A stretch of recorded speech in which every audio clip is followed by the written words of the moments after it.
And it is our pleasure here on the Music Mania Podcast on the Great American Sports Network to present our special guest today, the legendary voice of Cinderella, Mr. Tom Keifer. He's out touring solo this summer off of his album, The Way Life Goes. Tom, how's it going, man? How's everything going this summer, and how's the tour been so far?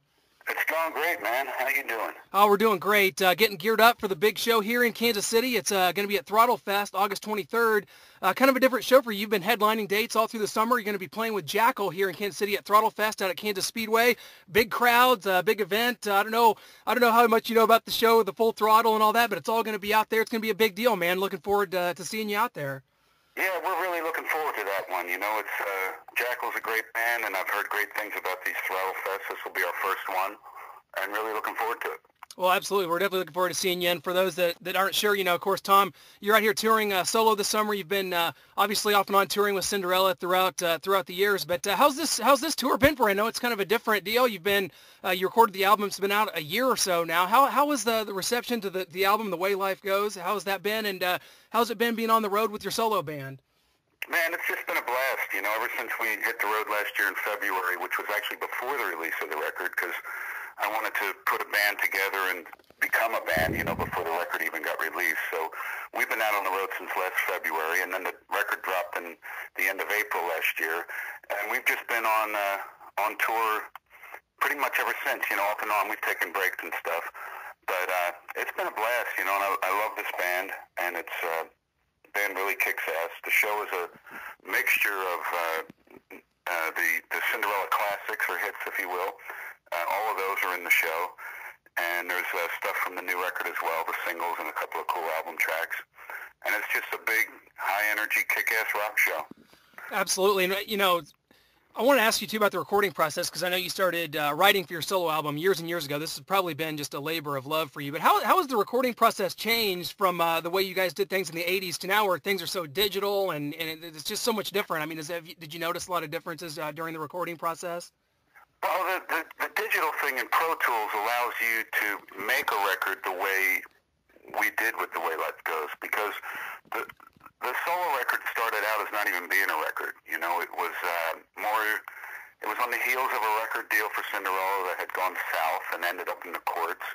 And I was not in a place where I wanted to deal with record companies, A&R people, lawyers, none of that. I didn't want to know about it. So it started off almost like as a healing process, and I started writing with people who I really liked in town here in Nashville, my wife Savannah being one of them, and a bunch of other friends of mine who are great writers. Started writing songs, and then started to produce and record tracks in 2003, and that was on the heels of that record deal that got so ugly, and we were actually restricted from recording together as a band, Cinderella. So it started off as just, let's do a couple tracks and then get away from it. I'd go on tour with Cinderella, you know, and a lot of breaks along the way. The record formed over the course of about 9 years, kind of slowly, and eventually started to feel like a record. So getting back to your question about digital, having Pro Tools and working in Pro Tools, it allows you to just, you know, you can work on something real hard, a few tracks for a couple months, and then you can hit close session, tape session, and walk away from it for 6 months. And when you come back, you hit open session, and it's exactly where it was. Yeah. And, you know, back in the analog technology, you know, that was not as easy to do, to come back to, you know, all your settings and mix exactly the way it was. So I think, long story short, the digital age allows you to take, you know, like we did on this record, long breaks and get objectivity and take your time with the record. And since there was no label involved or anyone like rushing me for, you know, a release date or that kind of thing, that's what we did. And probably couldn't have done it that way without the digital technology. Because when we used to do, it used to be called a total recall, right? Back in the analog world, where, you know, you literally would be taking like pictures of all the knobs on the desk, on the mixing board, and, you know, all that stuff. So, and you'd spend almost a whole day recalling it all manually by looking at pictures and notes that you took, and then you'd press play, and it was never really quite where you left off. So that's the beauty of the digital thing. Now, from a sonic standpoint, I still prefer the sound of analog. So Yeah. It's a give and take. Yeah, it definitely is. And I tell you what, guys, the album's amazing. Definitely go check it out, The Way Life Goes. It's been out about a year now. It's just an excellent, I look forward to hearing some of those songs, perform live here in Kansas City. Really excited about that show. But I want to go back, to the Cinderella days. Tom, of course, you're a guy, and God bless you for this. You embrace that. You embrace your days in Cinderella. Of course, Cinderella maybe unfairly lumped into, the hair band thing, whatever. We've heard that term enough probably over the years. But how does it feel, though, to be, you guys are one of the most respected bands to come out of that era. To this day, you yourself personally, one of the most respected singer-songwriters in all of rock. How does that make you feel, as we're talking unbelievable, 25, 30 years later that, even though you were, a part of that scene to 30 years later to still be such a respected artist and for the band to be so respected, it's just got to be a great feeling. No, I'm just grateful, the ride that we had with Cinderella, and now it's continuing with the solo thing, which has already exceeded my expectations. I didn't think we'd be on tour this year, supporting this record still, and I've got an amazing label. So, I feel like I take life one day at a time, and when we released Night Songs, I had no idea what to expect, and all I've ever really tried to do is make music that was from the heart, and that, that I loved, and, you hope that resonates with people out there. I think every artist hopes that, and I just feel very fortunate, for the fans and all the people that have been behind Cinderella and behind me now on this solo record, from managers and agents and record companies that have really worked very hard to get the music out there. So I can't complain, man. I really can't. Well, so many, absolutely, and so many timeless songs. Gypsy Road, Heartbreak Station, Coming Home, Nobody's Fool. These are just songs that are just timeless. And I know. During your solo show, I think you and your wife were performing Don't Know What You Got Till It's Gone together. How cool is that to be able to sit up there on stage and acoustically perform that song, which is just such a great song and such a timeless classic in your guys' catalog. Oh, that's a blast to do. We actually, she and I recorded that for a VH1 stripped record, which was like an unplugged compilation record a few years back. And on the record, it's all acoustic, the whole thing, and it's very stripped down, and you really, it really kind of puts the focus, whenever you do that to a song, it really puts the focus on the melody and the lyrics, So we've been doing it live now since last year in the show because, it puts a new twist on it, and it really makes, I think the lyrics have a lot of impact, and the audience seems to be enjoying that. But we do a slightly different version live, where at the solo it turns totally electric and into the album version.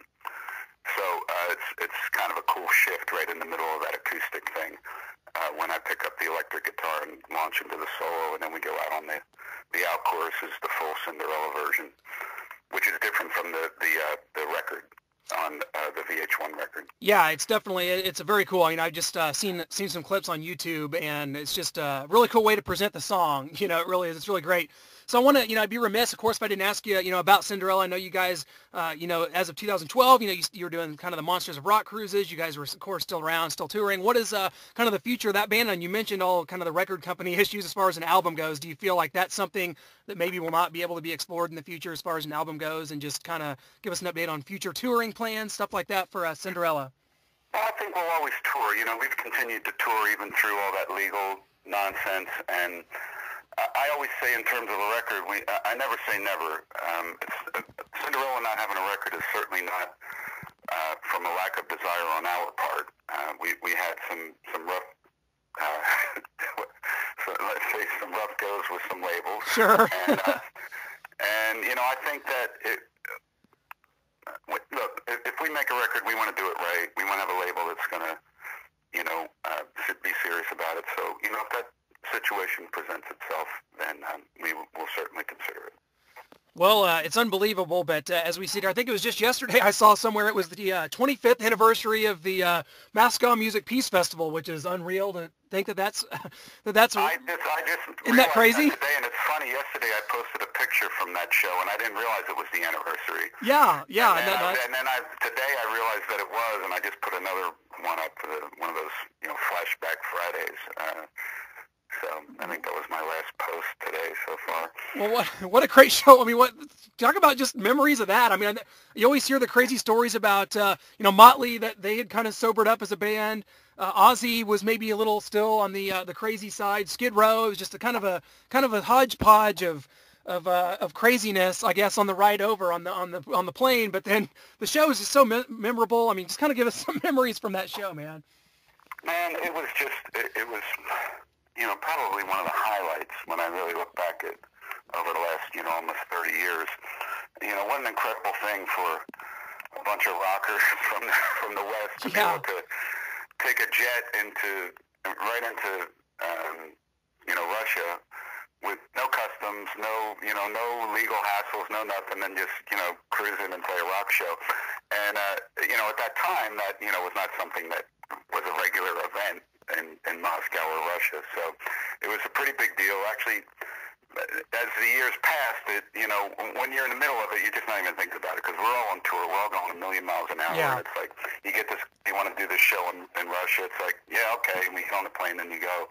But as the years have passed and looking back on it, and I just see it constantly online now, and like a whole new generation is watching the YouTubes, and it's almost like has become like a Woodstock kind of event, and that's cool to see, a new generation picking up on it. But the most amazing thing to me about that gig was we were told, before we went over, and constantly we were told, this is very unprecedented what's about to happen, and, the government kind of controls what the people are allowed to have. They're not allowed to have jeans. They're not, really allowed to have much Western culture. Records are approved by the government, and I think at that point in time, it was like the Beatles and maybe a couple other artists that were technically approved by the government to be permissible. So, then you walk on stage, and you see 100,000 people in London Stadium, and they're all wearing jeans, and they're holding up Night Songs albums and Motley Crue albums. Yeah. And it it was a testimony to the power of music, how it seeped through, right through over the border. It obviously all came in through the black market and all, because you couldn't go to the mall in Moscow and buy, a Cinderella record. But it was just, it just spoke to the power of music, and it was pretty amazing event. Yeah, well, I'll tell you what, Tom, the power music's still very much alive, and thank you so much for carrying it on. I mean, if I were to describe you, kind of in one word, you're real. You're a real artist.